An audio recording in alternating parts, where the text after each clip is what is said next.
Brouillard, a priori, si on voyait la situation avec nos yeux à nous, on penserait qu'à cause de son assez elle a perdu son lamaba. Et, et la réalité, c'est que le Ramabano nous explique que non, au contraire, c'est parce qu'elle a fait ça qu'elle a gagné son lamaba. Pourquoi? Alors il explique que c'est Brouillard, c'est de Gilgoul de Bathsheba. On a dit Bathsheba, c'était l'une des femmes, qui est devenue l'une des femmes de David Amelech.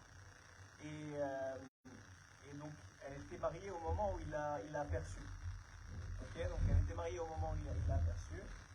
Et au moment où il l'a aperçue, il s'est rendu compte que voilà, il était très attiré par elle. Et c'était spirituel. Il y avait une collection des schématiques qui devait arriver de toute façon. C'est juste comme on expliquait. Il a un peu précipité les choses.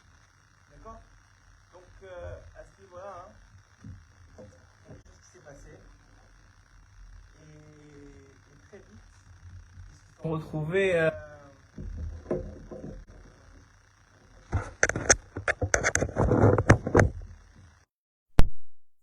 C'est mieux. Eric, dis-moi si c'est mieux, on va essayer une dernière fois. Je sais pas pourquoi. Je crois que Hachem il a eu pitié de nous. Tu vois qu'il faut être persévérant dans la vie. Attends, j'arrange le.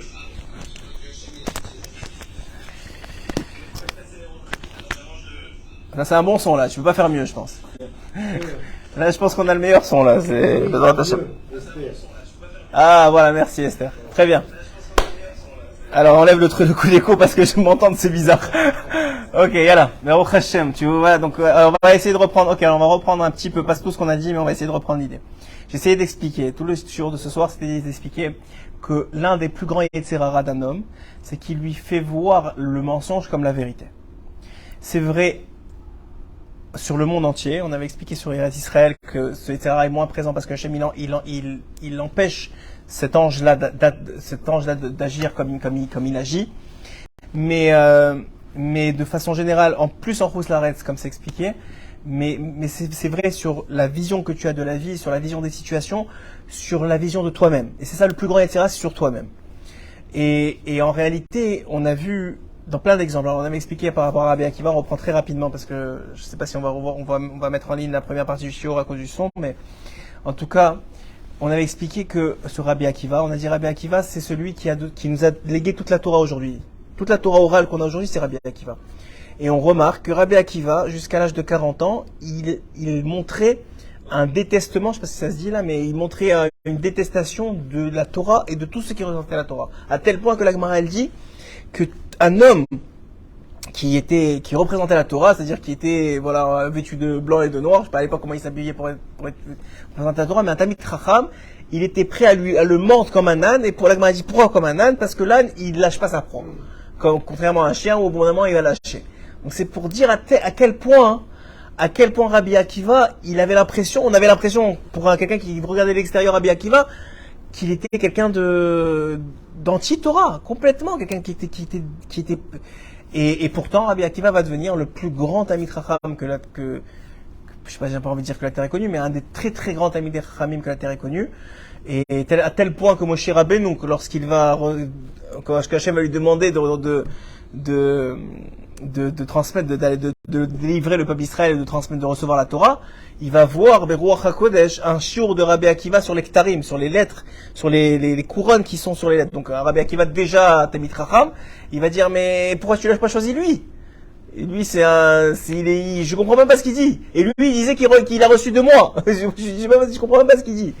Donc c'est pour dire qu'est-ce que Rabbi Akiva est devenu. Alors c'est qui le vrai Rabbi Akiva? On a posé la question au début. C'est qui le vrai Rabbi Akiva? C'est celui de 40 ans qu'on avait l'impression qu'il détestait la Torah et tout ce qui représentait la Torah, ou c'est celui de 80 ans qui finalement a transmis toute la Torah orale qu'on a aujourd'hui? Alors évidemment qu'aujourd'hui on sait que c'est celui de 80 ans. Mais celui qui passait dans la rue lorsqu'il avait 40 ans, à part sa femme, qui a vu ça, parce qu'elle avait, Rachel elle avait une vision supersonique sur les midotes de l'homme, mais n'importe qui passait par là, très vite, il balayait d'un revers de main Rabbi Akiva. Il dit Rabbi Akiva, mais c'est un Amaharet qui veut, non seulement c'est un Amaharet, mais c'est un anti-Torah. Donc, quelqu'un, est-ce qu'on est capable de juger? On peut pas. Parce qu'on, voilà ce qu'il est devenu, voilà ce qu'il était vraiment. C'est juste qu'il y avait une clipa, parce qu'il était tellement grand, parce qu'il devait devenir tellement grand, la clipa du mensonge sur Rabbi Akiva était énorme. Elle était énorme, le Yetzirara, il savait qui était Rabbi Akiva, lui il sait qui est Rabbi Akiva. Et d'ailleurs c'est l'un des plus beaux sentiments quand tu viens à Ouman, c'est que le tzaddik il sait qui tu es.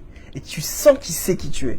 Et en général tu es quelqu'un de bien, parce que tu es juif, tu es forcément quelqu'un de bien, c'est juste que tu vois pas ce bien qui est en toi. Donc, et tu arrives avec toutes les a priori que tu as sur toi, avec tout ce que tu as fait dans ta vie, et tu as l'impression d'être une catastrophe monumentale, et tu viens chez le tzaddik, il te dit non, tu n'es pas du tout comme une catastrophe, tu regardes ce que tu es vraiment. Et c'est le regard que Rachel elle a eu sur Rabbi Akiva, et c'est le regard que le rabbin de Pano il a sur Brouria. On a dit que Brouria, on revient à cette fameuse histoire de Brouria, la femme de Rabbi Meir Balanes, c'était une tzadékette, on a dit, je pense pas qu'il y a eu, en tout cas dans la Torah, on voit pas une femme aussi chachama dans la Torah que Brouria.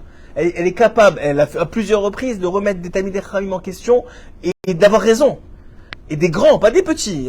Comme j'ai dit, elle est rentrée une fois dans le Beth Midrash, elle voit quelqu'un qui étudie à voix basse, elle l'engueule, elle lui dit comment tu peux étudier la Torah à voix basse? Mais la Torah, elle amène du shefa dans le monde, elle répare des choses. Mais si tu l'étudies à voix basse, tu la gardes que pour toi, tu es un égoïste. Elle l'engueule, et elle a raison. C'est elle qui a raison. Elle rencontre quelqu'un dans la rue qui lui pose une question du chemin, il ajoute un peu trop de mots, elle lui dit, mais enfin, les mots qu'elle dit, c'est très dur. Elle l'insulte pratiquement. Elle dit, mais tu es un amaret. Pourquoi tu parles comme ça à une femme? Et elle a raison. Donc on voit que Brouria, c'est quelqu'un de très très très grand. Et d'un autre côté, ces paroles de Torah soit les Nishmat, parce que si c'est pas Nissim ben Mazala. Nissim ben Mazala Bezrat Hashem. Hein? Aujourd'hui. Que? Aujourd'hui, Bezrat Hashem. Alors, et on en a dit que, mamash, ça mène la fois chez les malades, tous les malades d'Israël, en particulier les malades spirituels, qu'on est tous un peu beaucoup même. Donc on continue. On dirait que Brouria, c'était quelqu'un d'extraordinaire. C'était quelqu'un de Torah, c'était une femme de Torah. C'était la femme de Rabbi Meir. Elle a eu une faiblesse. À un moment, elle s'est sentie plus grande que la Torah.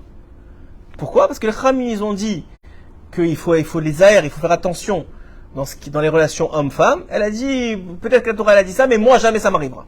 Moi je suis au-dessus de ça.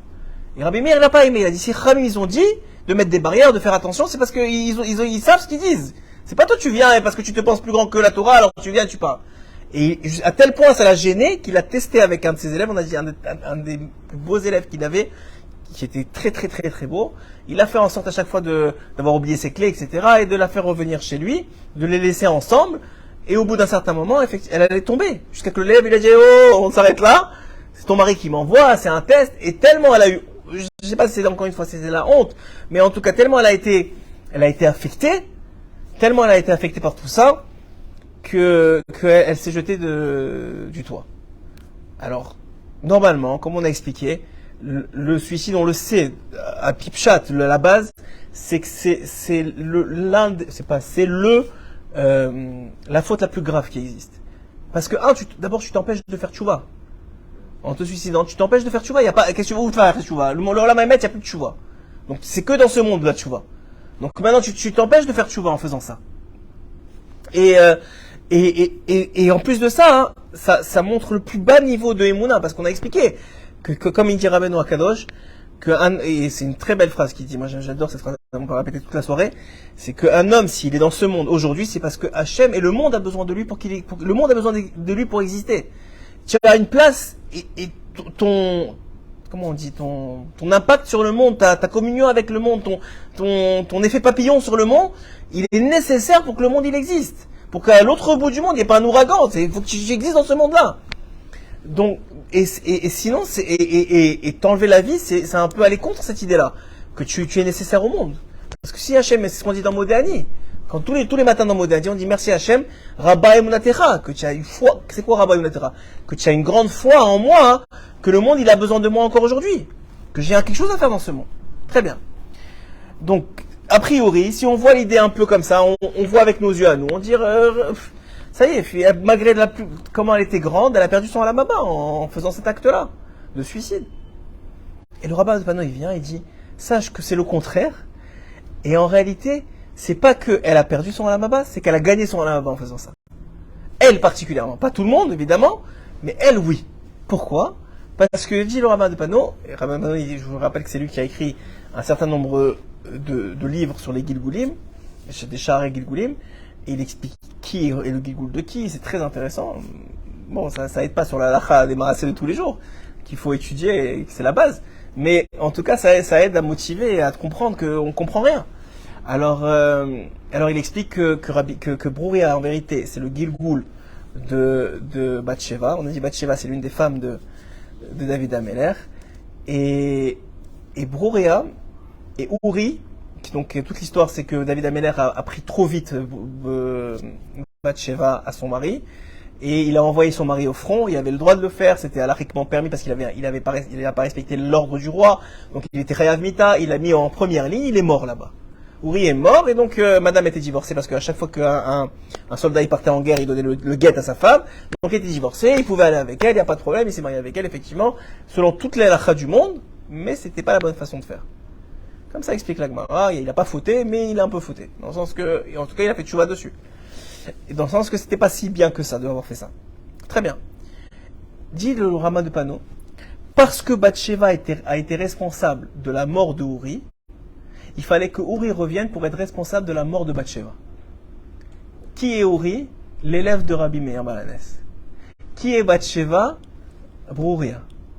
Brouria va mourir parce que elle a été tentée par Uri, qui était son ancien mari dans un autre Gilgul, qui était tenté par Uri, et donc elle va mourir, elle va se donner la mort. Et bien sûr, le Rabbin Pano explique que c'est pas n'importe quel suicide, c'est pas un suicide de j'en ai marre de vivre. C'est un suicide de dire c'est ma seule capara possible. C'est-à-dire qu'elle avait compris à son niveau à elle, ce qui n'est pas notre niveau du tout, mais elle avait compris que son seul tikkun, sa seule réparation possible à ce qu'elle était tombée alors qu'elle était tellement élevée, c'était de partir de ce monde de cette façon-là. Elle avait compris, elle avait eu raison, dit le Rabbin Pano. C'est sa façon de faire. Donc quelqu'un qui voit l'histoire de l'extérieur, il va parler le lendemain au chouk, il va dire regarde, Brouria, elle s'est suicidée, c'est fini, elle a plutôt la baba. D'abord premièrement, ça t'apprend à ne pas parler du tout. Hein, comme on a vu les Meraglim la semaine dernière, et à chaque fois ils parlent pour rien dire, ça sert à rien. Si tu parles pas de Torah, ne parle pas. Maman, je ne parle pas, ça sert à rien. Le silence c'est plus que d'or. C'est écrit dans les Mishnayot qu'on lit entre Pesach et qu'on lit entre Pessah et Shavuot. C'est écrit, hein? Perkei Avot, oui. J'ai la main blanc. C'est écrit dans Perkei Avot. Il y a un sage qui est né parmi les Chachamim, il a rien vu de plus grand, de mieux que la shtika, que le silence. Dans tout ce qu'il a vu chez les Chachamim, c'est écrit qu'il a grandi parmi eux. C'est-à-dire, il est né, il a vu, il les a observés, il a rien vu de mieux que le silence. C'est-à-dire qu'il y a alors c'est vrai que ça plaît pas des fois à certaines femmes, de leur mari, il faut parler avec elle, etc. Mais ça c'est encore un autre yann. Mais en tout cas, il y a cette idée-là que si c'est pas pour dire des bonnes choses, ne dis rien. Ne dis rien. C'est très dur, mais c'est comme ça. Donc tout ça pour revenir à l'idée première, c'est tout. Pour l'instant juste dans l'introduction, on n'a même pas commencé la Torah que je voulais faire à 222 aujourd'hui, mais elle est très courte, donc on va pouvoir rentrer dans le sujet. Mais en tout cas, tout ça pour dire que toute l'idée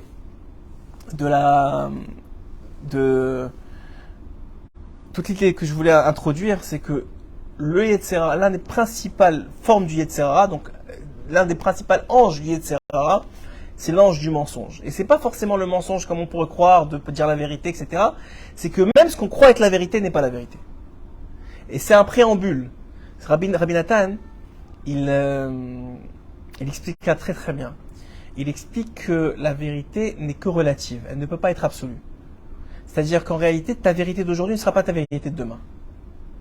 C'est-à-dire qu'aujourd'hui, tu peux croire en quelque chose, et c'est vrai. Ça peut même être de la Torah. C'est-à-dire une certaine conception de la Torah, une certaine compréhension de la Torah, et demain tu vas prendre, par exemple, tu as étudié la Gemara selon Rashi, et demain tu vas prendre Tosfot, tu vas voir que Tosfot, c'est plus la même page de Gemara, ça rentre même pas dans les mots de Rashi. Et pourtant, c'est la même Torah. C'est-à-dire qu'il y a maintenant un autre niveau que tu as atteint. Ça veut pas dire que c'était pas vrai ce que tu as dit hier et ce qui est vrai aujourd'hui, ou plus vrai ou moins vrai. C'est que c'est une autre façon de voir la vérité. Et la vérité, elle est multifacette. C'est ce que Rabbi Nathan, il explique. C'est qu'il y a une vérité qui est absolue, mais qui appartient aux anges et à Dieu, qui est une vérité qui n'est atteinte que dans les mondes supérieurs, pas dans ce monde-ci. Tout ce monde-ci n'est qu'une vérité relative. Tout ce que tu peux atteindre dans ce monde-ci, c'est une vérité relative, pas une vérité absolue. Pourquoi? Parce que ce monde est fait de mensonges. Donc, la seule façon que tu as d'atteindre la vérité, c'est d'enlever un peu de mensonge ici, un peu de mensonge là, mais ça reste du mensonge. Ça reste que tu sauras jamais qui tu es vraiment. Je veux dire, même Brouria, il savait pas que c'était la Gigoul de Bathsheba et que lui c'était le Gigoul. Il savait pas ça. Et que quand elle arrivait en haut, on va lui dire voilà, comme tchac, tchac, tchac, tchac, voilà l'histoire. Ah, bravo, tu as très bien fait. Mais sinon, tu sais pas. Et c'est une réalité que ce monde, c'est le gars qui croit savoir et qui juge et qui parle, regarde lui, il s'est marié avec elle, il a fait ça. Mais tu sais rien, tu ne sais pas de quoi tu parles. De quoi tu parles? Les talmidim les plus grands, ils se taisent, ils disent rien. Et s'ils disent, c'est pour conseiller, pour encourager, pour ramener vers la Torah, parce qu'ils savent que ça va t'amener quelque part de bien. Mais sinon, Rabbi Nathan, il a une très très belle phrase. C'est ce que j'ai répondu à cet homme-là qui me posait la question sur les vacances. Rabbi Nathan, il dit une très belle phrase. Il dit la vérité d'aujourd'hui est celle qui te rapproche de Dieu. Si la vérité, si ce que tu parce qu'il y a quelqu'un d'autre qui m'a appelé, je ne vais pas le raconter, quelqu'un d'autre qui m'a appelé et qui m'a dit voilà, il y a un certain livre que j'étudie et qui me renforce, un certain Rav, et j'ai commencé à entendre des choses qu'il faut pas trop étudier ça parce que c'est pas tellement basé sur la Torah, etc. Et c'est un Rav c'est quand même un Rav très reconnu. Mais bon, il y a des marloquettes comme dans tout. Alors je lui ai posé une question simple. Je lui ai dit est-ce que aujourd'hui le fait d'étudier ce livre-là, ça te renforce, ça te rapproche de Dieu, tu as plus de motivation à étudier la Torah, tu as plus de motivation à être un homme bien, un mari bien, tu as plus de motivation, un père bien, est-ce que tu as l'impression d'avoir plus de être là à vous dans ta prière? Il m'a dit oui. Alors, je lui ai dit continue à étudier, Mahabaya. Ça veut pas dire que demain, quand tu arriveras à un autre niveau, tu diras, ce livre, ça y est, j'ai plus besoin d'étudier, ou ça me renforce plus, je suis à un autre niveau, j'ai compris autre chose dans la Torah, ou dans ma vie, et je suis à un autre niveau. Très bien, il n'y a pas de problème. C'est un tas à lire, c'est un chemin. Mais tu peux pas, maintenant, le gars qui est à un autre niveau, venir chez ce gars-là et lui dire, ça c'est faux. Ça c'est du, à part si c'est vraiment contre la Torah, ça c'est une autre chose. Il y a des choses qui sont, même l'alphabet, il sait que c'est faux. C'est-à-dire, il y a des choses qui sont contre la Torah, c'est faux, c'est faux. Mais il y a des choses qui sont même dans les nuances de la Torah, des choses qui sont permises, qui aujourd'hui tu te permets de faire, que demain tu te permettras plus de faire. Mais c'est permis, il n'y a pas de problème. Comme tu disais, il y en a qui sont khalak bet Yosef. Le gars, il mange kasher, ma'abaya. Tu vas maintenant venir voir le gars qui a fait tu vois depuis un mois, et tu vas dire non, tu manges pas kasher. Mais le gars, déjà c'est bien qu'il aille pas au restaurant et qu'il mange pas des crevettes. Qu'est-ce que tu lui dis qu'il mange pas kasher? Bien sûr que tu manges kasher, kol hakavod lecha, ma'abaya. Toi, tu es au niveau Khalak Bet Yosef. Garde ton niveau pour toi. Et je suis même pas sûr que toi, pas toi, mais que la personne, elle soit vraiment au niveau 2. Peut-être le fait de faire ça lui enlève de l'énergie pour faire autre chose qu'il devrait faire. Peut-être que c'est juste, c'est un gaftan. Comme je vous ai expliqué au début, que des fois dans la Torah elle-même, ça s'appelle un feu blanc. C'est-à-dire que tu es pas au niveau, que le Tirana te fait croire que tu es au niveau pour te prendre de l'énergie que tu aurais dû mettre dans quelque chose que, tu dois faire. Il faut faire très attention. Sur les Khumrot, Rabbeinu était très contre les Khumrot. Un seul sujet. Puis il est très très pour les Khumrot. Les Khumrot, c'est s'ajouter des barrières. C'est sur tout ce qui concerne les relations hommes-femmes. Tout ce qui concerne les mœurs, etc. Ça, oui, ajoute. Parce que c'est très compliqué, surtout dans la génération. Dans les téléphones, des trucs comme ça, ajoute des barrières, ajoute tout ce que tu peux, ajoute. Mais dans tout le reste, Rabbeinu, il disait, mais éloigne-toi des Khumrot. Fais le minimum strict. Sois heureux, c'est tout ce qu'on te demande. Déjà, il dit Rabbeinu, si tu fais quelque chose et tu n'es pas heureux, c'est que c'est pas au niveau de le faire. Alors si c'est la halakha stricte, même si je suis pas heureux, je suis obligé de le faire. Mais si c'est pas la halakha stricte, pourquoi tu te réveilles 3 heures avant? Calme-toi, fais les choses bien, sois heureux, avance, tu vas voir, tu arriveras. Mais tu vas arriver avec des fondations qui sont solides, qui peuvent pas être ébranlées, parce que la personne, comme je te disais, du jour au lendemain, on a l'impression, Rabbeinu il dit c'est un monde, c'est le monde d'un homme, c'est des montées et des descentes. Que lui, il n'a pas l'impression, mais qu'en réalité, il monte de plus en plus. Lui, il a l'impression des fois, il descend qu'il est pire qu'il y a 4-5 ans. Mais puisqu'on se rapproche du Mashiach, puisque le principe il est toujours le même, comme on s'éloigne de la faute d'Adam Rishon et qu'on se rapproche du Mashiach, donc le monde, il est plus proche de son tikkun que de la faute. Il est plus proche de la réparation que de la faute, donc il est meilleur. Forcément, même si on a l'impression, nous, que le monde il est pire, c'est pas vrai. C'est juste que le Yetzirah il est plus grand. Le Yetzirah, il est plus fort parce qu'il se déchaîne plus sur la personne ou sur les individus. Mais c'est pas vrai qu'on est moins grand qu'il y a 15, 20 ans. Individuellement, et même en tant que communauté. Bien sûr, tu prends un individu par rapport à un autre individu, tu peux pas les comparer, c'est impossible. C'est deux schémas différentes, etc. J'ai déjà dit ça, on peut pas comparer. Mais la personne elle-même, dans sa vie, elle ne fait que évoluer positivement. Alors elle dit, mais attends, mais il y a des choses que je fais pas aujourd'hui, que je faisais il y a 10 ans. Des fois, il y a des gens, ils font, tu vois, et après ils tombent. Ils font des trucs qu'ils faisaient pas il y a 10 ans. Oui, mais t'as pas le même erreur. Donc tu peux pas comparer.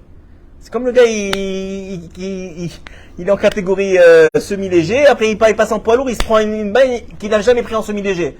Il se dit, mais attends, mais c'est fini, je suis à nul. Mais non, mais tu retournes en semi-léger, tu vas voir que tu éclates maintenant le gars. Beaucoup plus qu'il y a 10 ans. Donc ça veut dire qu'il y a une réalité qu'on comprend pas. Donc la personne qui se dit, maintenant je comprends ce qui m'arrive, ou je comprends ce que je vois, ou je sais ce que je vois, il a rien compris. Ça c'est une base. La personne que tu entends, qui porte un jugement sur une situation, c'est qu'il a jamais étudié Rabbeinu, vraiment. C'est-à-dire, si le gars, il se permet de juger une situation et de définir ce qu'est la situation qu'il est en train de voir, ou ce qu'est la personne qu'il est en train de voir, mais il a rien compris. Mais il a rien compris. Alors, c'est encore pire sur lui-même, parce que etc., il est beaucoup plus fort sur toi-même. Parce que déjà, sur toi-même, c'est difficile de te juger, c'est difficile, tu as toujours un parti pris, c'est toujours un peu un indifférent, soit négatif, soit positif, donc c'est toujours l'idée première. Alors, toute l'idée, elle est comme ça. Mais vous avez compris l'introduction, je pense qu'on l'a répété plusieurs fois. Vous l'avez compris pour vous, en tout cas, je pense que c'est les rentrées, j'espère en tout cas que vous avez sorti quelque chose. Et même ça, c'était nécessaire, vu qu'on a répété, c'est que c'était nécessaire. Alors voilà ce que dit la Torah de Rabbeinu, dans les mots de Rabbeinu. Tsarir liyot tamid besimcha. Il faut toujours être joyeux. Ve'la'avod Hashem besimcha. Et de servir Hashem avec joie. Ve'afilu im lifamim. Et même si des fois, nofel madrigato, un homme il tombe de son niveau. Tsarir lechazek atzmo bayamim akodmim shaya mazriach lo eze he'ara. Il doit se réjouir grâce aux jours précédents, c'est-à-dire un an, il y a 2 ans, il y a 10 ans, il y a l'année dernière, ça peut être il y a plusieurs mois, où il était à un niveau où il était heureux. C'est-à-dire que peut-être aujourd'hui, il est à un plus grand niveau qu'hier, mais aujourd'hui, il n'est pas au niveau d'être heureux de ce qu'il a, de son niveau présentement. C'est-à-dire qu'un homme, des fois, il tombe, et il est surpris d'être tombé. Alors comme il est surpris, il est déçu. Et il est déçu surtout de qui? De lui-même. Ça, écoutez bien, ce que je suis en train de vous expliquer, c'est vraiment, c'est une clé de voûte, même en psychologie, c'est une clé de voûte. C'est que ce que j'expliquais dans un petit shiur ce matin que j'ai envoyé sur les groupes, Rabbeinu, il dit par exemple sur la phrase Ve'ahavta l'eracha kamocha, oui, qu'il faut aimer son prochain comme soi-même. Il apprend de ça quelque chose qui est basique, qui est évident, mais que tu oublies parce que tu penses tellement à l'autre. C'est que pour aimer quelqu'un comme soi-même, il faut s'aimer soi-même. Et que le problème premier d'un individu, c'est qu'il s'aime pas. Pas qu'il s'aime pas dans le sens, il est, voilà, moi, regardez-moi. Non, ça oublie ça, c'est loin de la Torah, c'est loin de tout. On parle même pas de quelqu'un comme ça. Lui, il s'aime pas, vraiment, il s'aime pas. Celui qui est orgueilleux, il s'aime vraiment pas parce qu'il est obligé de montrer des choses qui n'existent pas pour pouvoir se rassurer de lui-même. Donc lui, il s'aime pas, c'est sûr, il se rend même pas compte qu'il s'aime pas. Il s'aime tellement pas qu'il est obligé de se vomir. On parle pas de quelqu'un comme ça. On parle de quelqu'un qui a de la Torah, un peu de Torah en lui, qui comprend un peu des inanimes de Gdusha et de Hanava, un minimum. Alors lui-même il s'aime pas. Pourquoi il s'aime pas? Parce que le Yetzirah, qu'est-ce qu'il fait? Il lui montre qui il est aujourd'hui. Qu'est-ce qu'il a fait comme faute, à quoi il a pensé. Il lui montre que la partie négative de lui. Pourquoi? Parce que ça l'arrange. Parce que quelqu'un qui est motivé, qui est bien, qui se sent bien avec lui-même, il avance. Quelqu'un qui est tout le temps en train de regarder qu'est-ce qui va pas, il recule, il a pas de force, il veut même plus se réveiller le matin. Ouais? Donc cette personne-là, elle s'aime pas. Donc qu'est-ce qu'elle a maintenant? Elle a 2 choix, dit Rabbeinu. Soit elle continue à aller sur la pente descendante. C'est pas qu'il a perdu son niveau d'hier. Il a toujours son niveau. Il a acquis ce niveau, il l'a acquis. C'est juste qu'aujourd'hui, il arrive pas avec ce Yetzirah qu'il a, il arrive pas à combattre. Donc soit il est sur la pente descendante, il lâche tout, et il fait des fautes, qu'il comprend même pas comment il peut faire ces fautes-là, parce qu'il y a 5-6 ans, il n'aurait jamais fait ces fautes-là. Et aujourd'hui, il les fait. Comment c'est possible?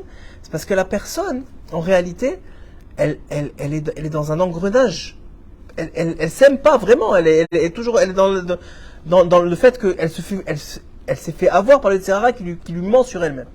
Ça, c'est le premier point. Soit la personne, elle dit, ok, c'est comme ça. Et elle accepte, c'est très élevé, d'accepter une chute, c'est énorme, c'est difficile. De dire, je suis tombé, mais c'est moi, et c'est pas grave. Mais par contre, il y a ça, qui va bien déjà. Et pour que je devienne demain, ou après-demain, ou dans un an, en face de cette glace, l'homme que j'admirerais, ou que j'aimerais, tu vois, tu te vois dans la glace, tu es fier de toi. Ça veut pas dire que tu es gaftan, ça veut dire que tu es fier d'avoir fait les bons choix, de t'être battu, de te réveiller, de devenir un chieur de Torah. C'est des choses extraordinaires aujourd'hui. Tu sais dans combien de mecs comme moi tu pourrais être à part ici? Et c'est règle devant la télé. Aujourd'hui avec ton téléphone, tu peux être dans les mondes entiers, sauf dans un chieur de Torah. C'est quelqu'un en plus qui vient aujourd'hui, même avec le téléphone, tu dis voilà, je vais écouter un chieur de Torah à la maison et je viens même pas au shiur. Donc c'est pour dire qu'il y a un grand Yetzirah de fou. Le gars il fait ça, il peut dire ouais, je l'ai fait, c'est comme un cadeau, ça y est, Hachem il me l'a donné un cadeau. Mais c'est pas vrai, c'est un yann, c'est un effort, j'ai acquis quelque chose. Alors ça doit réjouir l'homme. Maintenant s'il passe à côté, alors il se réjouit même pas de ça. Mais s'il arrive à être bonen, alors petit à petit, il met de l'emphase sur ça. Alors plus il passe devant la glace, plus il apprécie ce qu'il voit. Parce qu'il voit tous les efforts, tout le fait qu'il a fait les bons choix, il se bat, il avance, ça veut pas dire qu'il est parfait, mais il avance. Donc cette personne-là, il commence à l'apprécier de plus en plus, et il grandit comme ça, c'est un engrenage positif qui se crée. Alors dire à Benoît Kadosh, il y a des fois où la personne, elle peut pas, elle tombe. Elle est pas bien, et elle arrive pas, le Yetzirah, il lui fait croire que c'est la réalité, et elle tombe. Mais il faut savoir que si on avait les yeux d'Hachem sur nous, jamais on tomberait. Jamais, parce qu'on verrait toutes les implications réelles que ça a cette situation-là. Donc la personne est là, et elle tombe. Dit Rabbeinu, qu'est-ce qu'il fait à ce moment-là? Il a une obligation d'être sa mère. Soit il était vraiment pas au niveau, c'est pas grave, tu laisses faire. C'est trop pour moi, je vais revenir au niveau inférieur, c'est pas grave, mais je vais être heureux avec ce que j'ai. Soit non, j'étais vraiment au niveau, juste je suis tombé parce que c'était le moment de tomber. Et je vais me relever. Et comment je vais me relever, dit Rabbeinu? En s'appuyant, il va donner l'exemple de l'aveugle, qui a besoin juste de sa canne pour avancer, en s'appuyant sur l'homme qu'il était hier quand il était heureux. C'est-à-dire qu'il va s'appuyer, maintenant je suis pas au niveau, maintenant je suis triste. Mais hier, ou avant-hier, ou il y a un an, ou il y a 6 mois, j'étais heureux. Je me rappelle, j'étais à Oman, j'étais heureux. Je me rappelle, j'étais bien, je faisais ma tefila, j'étais pas le gars d'aujourd'hui. Je vais m'appuyer sur ça pour remonter sur le green et pour remonter dans mon... Alors il dit comme ça. Il faut se renforcer, bayamim akodmim, avec les jours d'avant, she'aya mazri achlo eze ha'araksat, qu'il avait un peu de réveil, kemo she'anu roim, qu'on voit, comme on voit dans la vie, chez kama sumim, qui a des aveugles, machazikim atzmam beish echad. Tu peux remettre 1000 aveugles qui sont là, allez, nous, 1000 aveugles qui sont là, et tu prends un qui voit, et tous ils le suivent. Alors il dit peut-être dans 365 jours de l'année, tu as été 364 jours aveugle. Mais tu as été un jour bien, tu peux t'appuyer sur lui. Un jour tu as été heureux dans l'année, un jour dans ta vie tu as été heureux. Des fois c'est plus, mais au moins ça arrive dans l'année où tu te réveilles le matin, et tu fais la chose correctement, tu prends une heure de Torah, et tu es bien, et la journée va bien. Tu as des journées comme ça, c'est sûr que dans l'année. C'est sur ça, c'est comme l'aveugle, tout le reste du temps tu es aveugle, tu vois pas, tu vois que le mensonge, et je crois que c'est la vérité. C'est pire que l'aveugle celui-là, il croit que c'est vrai, il croit qu'il voit, mais il voit rien. Alors il dit, alors c'est comme l'aveugle, pour des milliers d'aveugles, un seul qui voit, ça suffit pour les diriger. Va à droite, va à gauche. La même chose. Excusez-moi.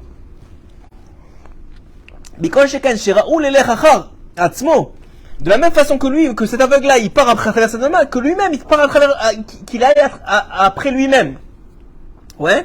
C'est-à-dire qu'il part après les jours d'avant. Et grâce à ça, il va réveiller son cœur à Hachem. Même si maintenant il est en bas, complètement, il a l'impression d'être complètement fini. Que ses yeux et son cœur sont fermés. Et avec tout ça, il est bon pour lui qu'il s'appuie, qu'il s'attache au jour d'avant, mais qu'il court après eux.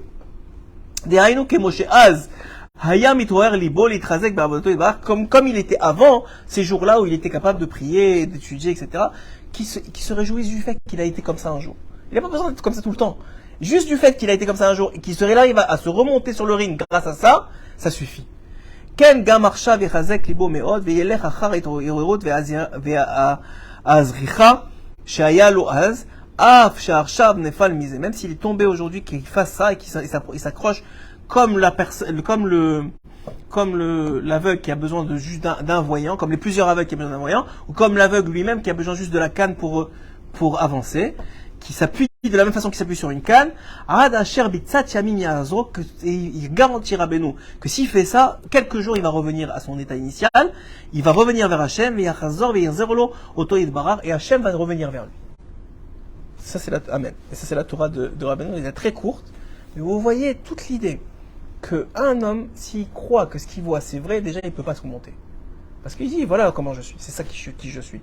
Si Rabbi Akiva à 40 ans, il avait dit c'est ça qui je suis, il ne serait jamais devenu Rabbi Akiva. Il a eu juste une chance, il a vu une femme extraordinaire qui a vu chez lui le gars qu'il devait devenir. Il n'a pas vu le gars qui était maintenant, il a vu l'homme le Talmid Chacham qu'il devait devenir. Il a eu une chance extraordinaire. Et la plupart des enfants qui réussissent, c'est la même chose. Les parents, ils ont vu en eux ce qu'ils devaient devenir. Parce que l'enfant, c'est un enfant. Tu peux pas dire ça va être, je sais pas moi qui a des aspirations pour qui, mais ça veut pas dire, il va pas devenir Rav Ovadia.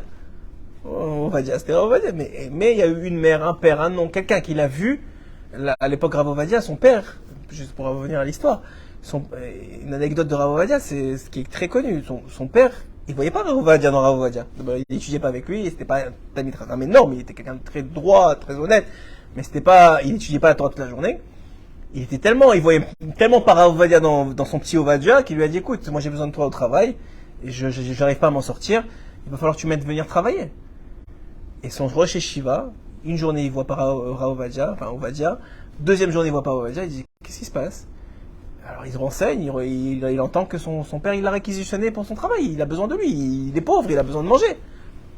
Alors il vient jusqu'à la vieille ville de Yerushalayim, il vient dans le magasin, le petit boui-boui là petit magasin, petit truc du père de Rav Ovadia, et il dit au père, si c'est pour le garder, je préférais que vous me gardiez moi.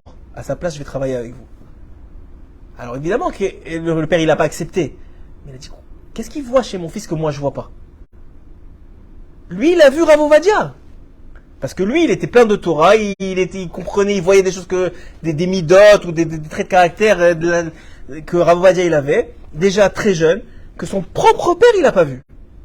Son propre père, il le voyait pas. Mais son maître, il l'a su. Et il savait que ça allait devenir un grand, et c'est devenu un grand.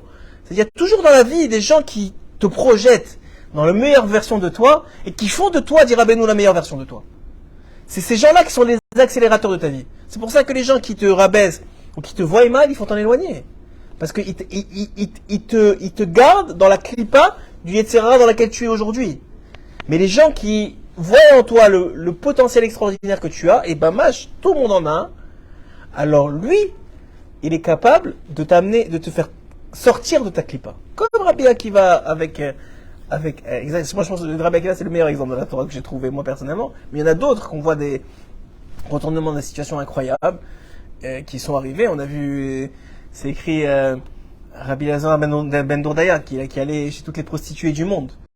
Et à un moment, il est tombé, il a fait des kilomètres pour aller chez une, et je sais pas, il s'est passé quelque chose d'un peu pas très propre, et il a été dégoûté, il a réalisé, il a voulu faire tchouva, il est parti entre des montagnes, la Gemara a dit, il est parti entre des montagnes, il a demandé aux montagnes de les aider, il a dit, mais nous on doit tous aider nous-mêmes, et il avait demandé au ciel de l'aider, il a dit, on doit tous aider nous-mêmes, il a vu que personne ne pouvait l'aider, il a mis ses jambes sa tête entre ses jambes, il a pleuré, il est mort. Et il y a une voix qui est sortie, qui a dit, Rabbi Elazar ben Odaya, un homme qui a fait toute sa vie que des trucs de fou, il est parti chez toutes les prostituées du monde, pratiquement, dit la Gemara. Et à ce moment-là, il y a une voix d'une bat-kol du ciel qui sort et qui dit Rabbi Elazar ben Odaya, il est mouzman dans l'Olam Haba, il est invité dans l'Olam Haba. Il y a Rabbi Hanina Mendoza, non, Pinchas Ben Yair, je crois Rabbi Pinchas Ben Yair. le beau-père de Rabbi Shimon ben Yochai. C'est un des 10 martyrs. Alors, comment il va mourir? À l'époque, les Romains interdisent d'enseigner la Torah, et lui, il les refuse. Il dit, j'enseigne la Torah. Ils vont le prendre avec son rouleau, et ils vont le brûler avec le rouleau de Torah. On l'avait prévenu, il a dit, moi je m'en fiche, je suis venu ici pour la Torah. S'il n'y a pas de Torah, je préfère me partir de ce monde. Effectivement, il va être un des 10 martyrs, un des 10 qui va réparer la faute des 10 frères qui ont vendu Yosef. C'est un ayyan dans lui-même, qu'il faudrait étudier, mais en tout cas, toute l'idée, elle est quoi? Il va mourir, et il va mourir d'une façon atroce.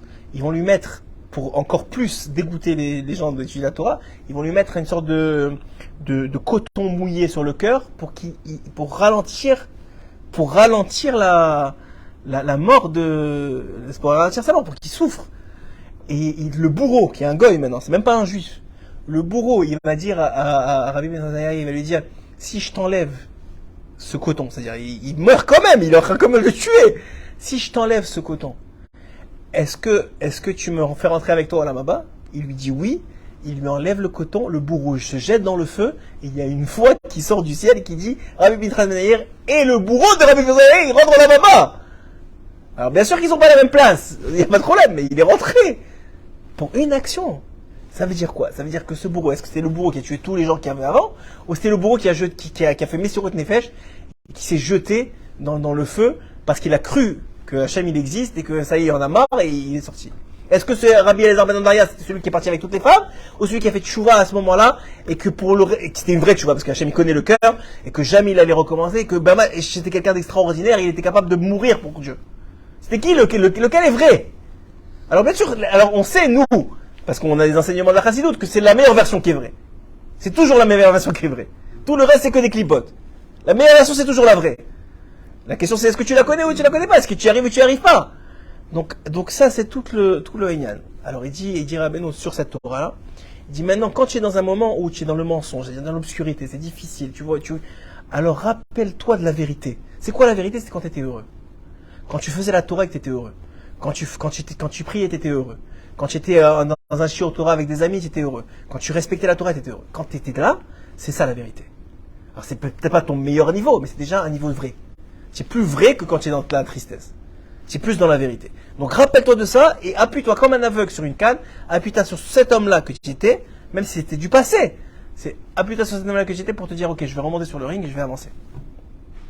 Ça c'était l'idée de ce shiur en 18 parties de ce soir. Bezrat Hashem, Chazak Ubarov, vous avez encore plus de mérite parce que vous avez écouté plusieurs fois le shiur.